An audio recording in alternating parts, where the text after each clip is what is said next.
What do you do when you find yourself in an intense argument with another person? And you're talking about your differences, but it's not productive. Tempers are flaring, you raise your voice, you start yelling at each other. And the longer you go down this path, you recognize that it's not healthy to do what you're doing. Well, today I want to just share with you a Bible verse that really impacted me when it comes to how to deal with conflicts in a productive way. Well, my name is Steve, and I've been a pastor for almost 30 years. And the Bible verse that really changed my life when it comes to dealing with conflict is James chapter 1, verse 19, which says, "Be quick to listen, slow to speak, and slow to become angry." Notice that we're to be quick listeners. God's sequence for communication is be quick to listen, slow to speak, and slow to become angry. In other words, when you and I deal with a conflict, the wise thing to do is to lead with listening. It's to have the attitude of, help me to understand. I remember one time we had this person work on our house, and we weren't very happy with the quality of their work or just their work in general. So I called this person up, and basically as I went into that conversation, my mindset was, I'm going to share why I'm 100% right and they're 100% wrong. I'm going to share with them why they need to apologize. As we went into that conversation, guess what? They had the same attitude as well. So we both basically just yelled at each other, and it was not productive.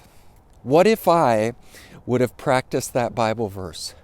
Be quick to listen, slow to speak, and slow to become angry. Now, I want to share with you 4 questions that I learned from Tim Muehlhoff.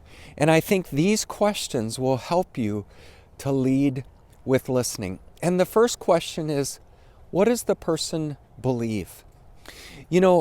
Often we can assume we know what the other person believes, but we're wrong. So the first step is to just say, what do you believe? What is your viewpoint? Again, the Bible says, be quick to listen, slow to speak, and slow to become angry. Now, the next question is, why do you believe it? In other words, how did you come to this conclusion? How did you arrive at this belief? I remember talking to a lady in our church, and she said something that I've never forgotten. She said, when someone does something to bother you, don't ask what's wrong with them. Ask what happened to them. In other words, what's their story? How did they come to be this person? How did they come to this conclusion? Now, the third question is, what do we agree upon? Now, this is almost counterintuitive because often when I'm in an argument with someone, I'm not focusing on what are we agree upon. But it's so important to think about, what do we have in common? So you're listening to the other person. What do they believe? You're listening to how did they come to those conclusions? And then you're looking for, what do we agree? For example, let's say you're talking to someone about politics and you have different answers, but do you know what you might agree upon? The questions. You're both asking the same question.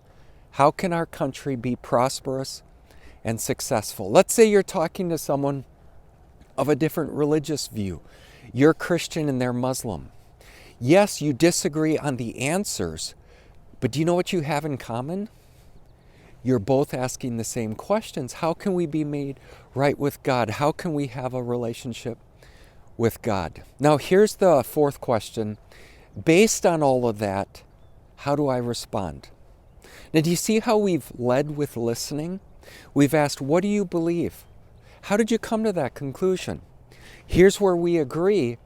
Now, based on that, you share your viewpoint.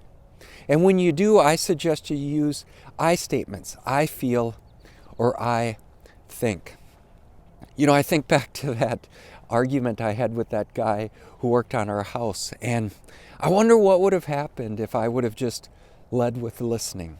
If I would have not went into that conversation with the goal of putting him in his place, but rather putting myself in his place.